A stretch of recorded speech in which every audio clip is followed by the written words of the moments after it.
कुलदीप की गुगली, अक्षर पटेल की स्पिन, बुमराह का पॉइंट पर डाइव कैच और तिलक वर्मा की 69 रनों की नाबाद पारी ने पाकिस्तान पर सर्जिकल स्ट्राइक कर ऑपरेशन सिंदूर को सफल बनाया। भारत और पाकिस्तान 41 साल में पहली बार एशिया कप के फाइनल में एक दूसरे का सामना करने के लिए तैयार। ग्रुप और सुपर 4 स्टेज में हुए पाकिस्तान के खिलाफ दो मुकाबले को भारत ने एक तरफा अंदाज में अपने नाम किया। जहां प्लेइंग 11 में पाकिस्तान की टीम में कोई बदलाव नहीं है, वहीं दूसरी तरफ भारतीय टीम के प्लेइंग 11 में हार्दिक पांड्या के चोटिल होने की वजह से रिंकू सिंह को जगह दी गई है। भारत नहीं चाहता कि भारतीय टीम में बैटिंग लाइनअप में कोई कमी आए। दुबई में एशिया कप चैंपियनशिप का फाइनल, भारत और पाकिस्तान के बीच क्रिकेट युद्ध। भारत ने टॉस जीता और सूर्य कुमार का फील्डिंग का फैसला। पूरा स्टेडियम खचाखच भरा हुआ। आज के मैच में भारत के लोग भारत की जीत देखने और पाकिस्तान के लोग पाकिस्तान की जीत की उम्मीद लेकर मैच देखने के लिए टिकट लेकर बैठे हैं। वहीं दूसरी तरफ पूरा पाकिस्तान और पूरा भारत ऑनलाइन स्ट्रीम पर मैच देखने के लिए उत्सुक है। पाकिस्तान की टीम इस चैंपियनशिप में पिछले 2 मैच में भारत से मिली हार का बदला लेने के लिए और चैंपियनशिप अपने नाम करने के इरादे से मैदान पर उतरी है। साहिबजादा फरहान और फकर जमान ने खेल की शुरुआत की। नई बॉल के साथ मैदान पर उतरे शिवम दुबे ने साहिबजादा फरहान को अपनी पहली बॉल डाली और अपने ओवर में केवल 4 रन देकर भारत ने अपना इरादा दिखा दिया। हालांकि दूसरे ओवर डालने आए बुमराह ने अपने ओवर में 11 रन दिए। पावर प्ले का 5वां और 6ठा ओवर वरुण चक्रवर्ती और अक्षर पटेल ने अपने हाथ में लिया। दोनों ने पाकिस्तानी प्लेयर को परेशान किया और पावर प्ले खत्म होने तक पाकिस्तान का स्कोर 45 रन पर 0 विकेट। पाकिस्तान की टीम पावर प्ले में केवल 8 की रन रेट से ही रन बना पाई, लेकिन उसके बाद फकर जमान और साहिबजादा फरहान ने मिलकर रनों की स्पीड बढ़ाई और देखते ही देखते पाकिस्तान का स्कोर बढ़ता चला गया। चौके छक्के पाकिस्तान के स्कोर बोर्ड पर रनों की झड़ी लगा दी। दूसरी तरफ भारत को कोई विकेट नहीं मिलने पर भारतीय टीम के साथ साथ भारतीय दर्शक भी निराश। दोनों ही टीमों पर फाइनल मैच का प्रेशर था। साहिबजादा फरहान की जबरदस्त बैटिंग पर साहिबजादा फरहान ने 2 रन दौड़कर अपना अर्धशतक पूरा किया, केवल 35 गेंद पर। अगला ओवर डालने आए वरुण चक्रवर्ती ने अपनी चौथी बॉल पर तेज खेल रहे साहिबजादा फरहान को पवेलियन लौटा दिया। डीप मिड विकेट पर खड़े तिलक वर्मा ने शानदार कैच किया। फरहान ने 38 गेंद में 57 रनों का योगदान अपनी टीम के लिए दिया और भारत को पहला विकेट मिला। 10 ओवर खत्म होने तक पाकिस्तान का स्कोर 1 विकेट के नुकसान पर 87 रन। उसके बाद खेलने आए सैम अयूब को 13वें ओवर की 5वीं बॉल पर कुलदीप यादव ने पॉइंट पर खड़े बुमराह के हाथों कैच करवाकर 11 बॉल पर 14 रन के साथ पवेलियन की राह दिखाई। इस तरह पाकिस्तान का दूसरा विकेट गिरा। सूर्य कुमार यादव की रणनीति काम कर गई। उसके बाद खेलने आए मोहम्मद हैरिस बिना खाता खोले अक्षर पटेल की 14वें ओवर की शानदार तीसरी गेंद पर डीप मिड ऑफ पर रिंकू सिंह के हाथों कैच आउट हुए और पाकिस्तान का तीसरा विकेट गिरा। एक के बाद एक विकेट गिरने से भारतीय दर्शक झूम रहे थे। चारों तरफ इंडिया इंडिया की गूंज सुनाई दे रही थी।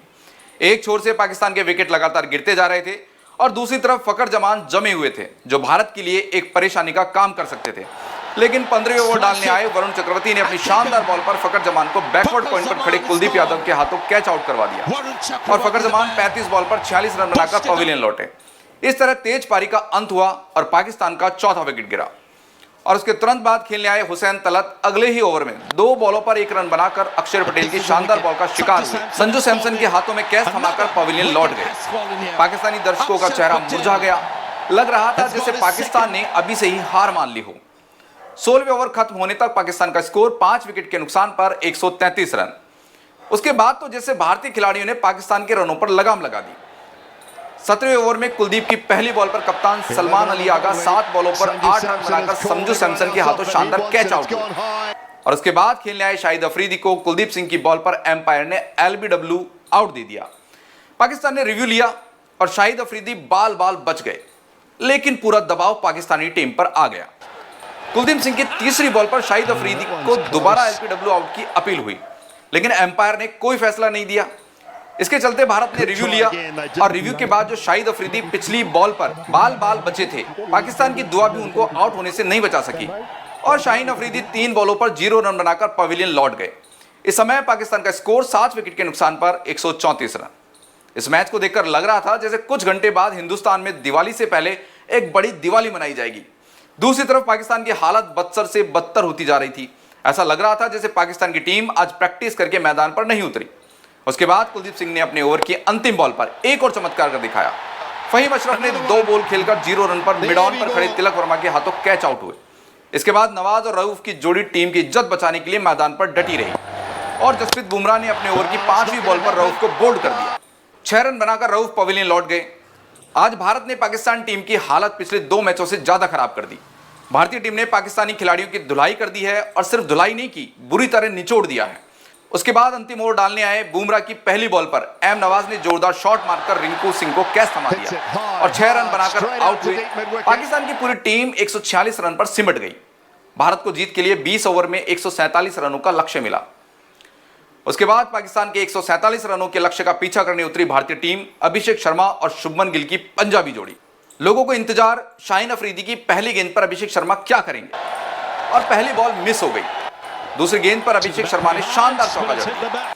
दूसरा ओवर डालने आए रऊफ की पहली गेंद पर अभिषेक शर्मा कैच आउट हो गए। जिस खिलाड़ी के बल्ले से लोगों को चौके छक्कों की बरसात देखनी थी, अफसोस अभिषेक शर्मा मिड ऑन के ऊपर से मारना चाहते थे, थोड़ा जल्दी कर गए, बॉल ऊंची चली गई जहां मैदान पर खड़े फहीम के हाथों कैच आउट हो गए।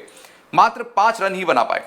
उसके बाद खेलने आए सूर्य कुमार यादव भी कुछ खास नहीं कर सके और तीसरे ओवर की दूसरी बॉल पर शाहीन अफरीदी के शिकार हुए। हालांकि शॉट इतना खराब नहीं था, लेकिन कप्तान सलमान ने जोरदार डाइव लगाकर कैच पकड़ा। ऐसा लग रहा था कि शायद बॉल जमीन को छू गई हो, लेकिन थर्ड एम्पायर के निर्णय के बाद सूर्य कुमार को पवेलियन लौटना पड़ा। भारतीय दर्शकों को सूर्य कुमार से कोई ज्यादा उम्मीद नहीं थी, लेकिन इतना जल्दी 2 विकेट गिरने से भारतीय दर्शक निराश हुए। उसके बाद मैदान पर उतरे तिलक वर्मा। शुभमन गिल और तिलक वर्मा की जोड़ी में थोड़ी कॉम्बिनेशन की कमी लगी। शुभमन गिल रन आउट होते होते बचे, लेकिन भारत के लिए खुशी ज्यादा देर तक नहीं रही। रऊफ की शानदार बॉल पर शुभमन गिल फहीम के हाथों कैच आउट हो गए। शुभमन गिल 10 बॉल पर 12 रन बनाकर पवेलियन लौटे। पावर प्ले में इतनी जल्दी 3 विकेट चले जाने से भारतीय खेमे में निराशा छा गई।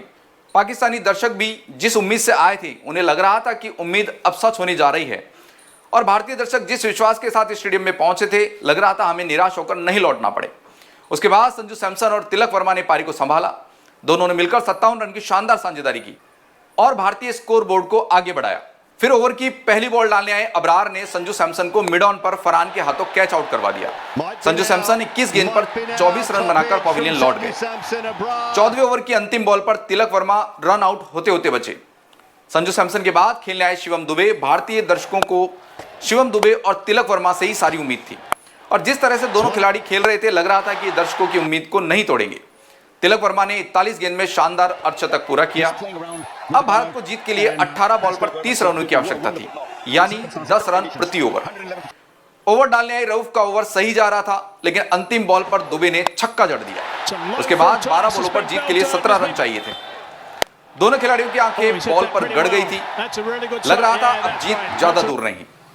19वें ओवर डालने आए फहीम ने क्रैम्प का नाटक किया ताकि कोच हसन मैदान पर आकर कुछ टिप्स दे सके और भारतीय बल्लेबाजों की जो लय चल रही थी उसको थोड़ी देर रोक कर उसे खराब किया जा सके, और हुआ भी ऐसा ही।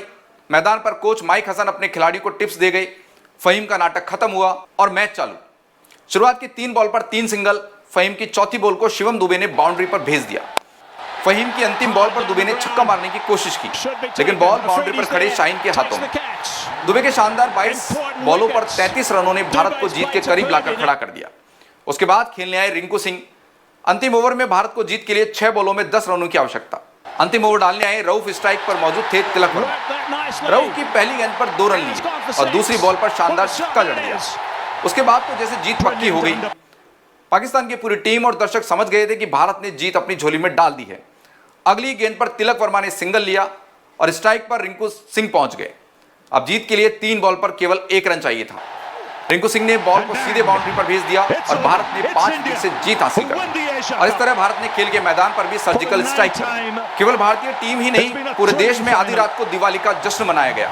लेकिन उसके बाद एक ड्रामा और शुरू हो गया जब भारतीय खिलाड़ियों ने championship trophy PCB chief Naqvi के हाथों लेने से मना कर दिया, जिसके चलते सेरेमनी का कार्यक्रम 1 घंटे लेट शुरू हुआ।